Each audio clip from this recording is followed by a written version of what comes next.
इस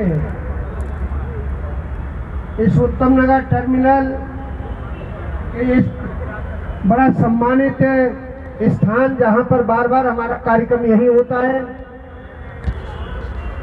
माननीय बहन जी के 68वें जन्म दिवस के मौके पर आयोजित ये जन कल्याणकारी समारोह में हमारे मुख्य अतिथि मान्यवर सुदेश आर्य जी और मंच पर आसीन मेरे सभी वरिष्ठ अग्रज और अनुज सभी पदाधिकारीगण और मेरे समक्ष बैठे भाई और बहनों, मैं तथागत की पावन स्मृति के साथ साथ अपने सभी संत महापुरुषों को नमन करता हूं और ऐसे मौके पर बाबा साहिब को, चूंकि उन्होंने हमें बेहतर संविधान दिया, उनको नमन करते हुए और फिर बाबा साहिब को जग में पूरी जगह पहुंचा देने वाले, इंडिया के घर घर तक पहुंचा देने वाले माननीय कांशीराम साहब, जिन्होंने बसपा वाम से बीबीएफ का संरचना करके आपको सौंपा, ऐसे माननीय कांशीराम साहब को भी नमन करना चाहूंगा। और आप लोगों की हाजिरी के तहत माननीय बहन जी को उनके 68वें जन्मदिन पर मुबारकबाद पेश करता हूं। और मैं ये नहीं सोच पा रहा हूं कि मैं आपके सामने क्या बात रखूं, लेकिन मैं इतनी बात रख देता हूं कि माननीय बहन जी ने आपकी बात उठाने के लिए संसद भवन में संसद को छोड़ दिया और ये कह करके छोड़ा कि जब मैं अपने बहुजन समाज के कल्याण के लिए आवाज नहीं उठा सकती हूं तो फिर ऐसे संसद में रहने का मेरा कोई औचित्य नहीं है। तो इतनी त्यागी है। और जब मैं उनको याद कर रहा हूं, माननीय बहन जी के कामों को, तो मैं तो एक बड़ी बात मानता हूं कि आज इस देश में अगर कोई डरता है तो बहुजन समाज पार्टी की राष्ट्रीय अध्यक्षा माननीय बहन जी के नाम से डरता है, बहन कुमारी मायावती जी के नाम से डरता है। चाहे वो अनुशासन प्रशासन के आदमी हो, चाहे वो राजनीतिक दल के आदमी हो।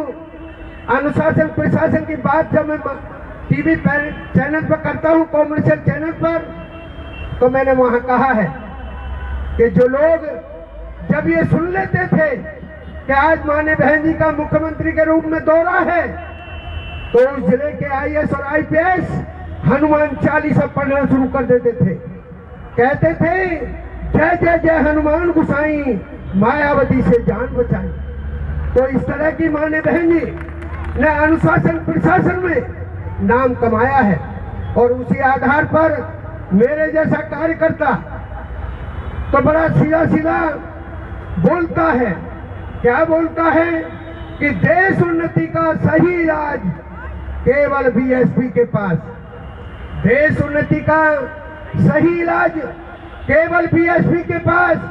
बीएसपी का ये पैगाम, स्वच्छ प्रशासन उम्दा काम।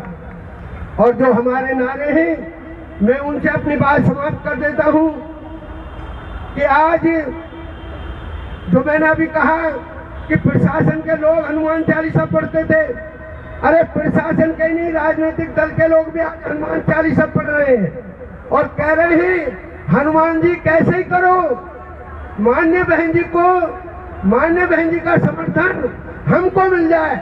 मतलब तो लोग ये कहते हैं कि माननीय बहन जी संगठन में शामिल हो जाए, गठबंधन में शामिल हो जाए, लेकिन माननीय बहन जी क्यों नहीं होती है? तो वो भी जानती हैं और आप भी जानते हो। क्या जानते हो कि माननीय बहन जी एकमात्र ऐसी नेता है इस देश में जिनका वोटर उनके कहने से अपनी वोट तो ट्रांसफर कर देता है, लेकिन दूसरों की वोट हमको नहीं मिल पाती है।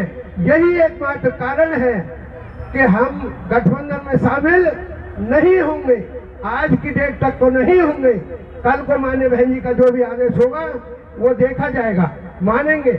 और ये नारे दे करके मैं थोड़ी कह रहा हूं, आप लोगों ने भी खूब सुना है अब तो मेरे ब्राह्मण वंश के लोग भी तो नारा लगाने लगे हैं।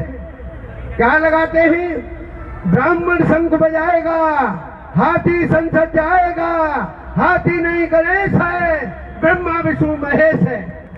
तो मेरे बहुजन समाज के लोगों, फिर आप काहे लिए पीछे हो? और आइएगा ये बात कहते हुए कि वोट हमारा राज तुम्हारा, नहीं चलेगा, नहीं चलेगा। तख्त बदल दो, ताज बदल दो, बेईमानों का राज बदल दो। जो बहुजन की बात करेगा वो दिल्ली से राज करेगा। और एक हमारा जो लोकप्रिय नारा है, वो नारा है कि रोजी रोटी देने से की हो। आप ही बोले, उधर से आवाज आ रही है, रोजी रोटी देने से की हो। जो सरकार निकम्मी है, फिर बीएसपी के वास्ते बीएसपी की क्या पहचान।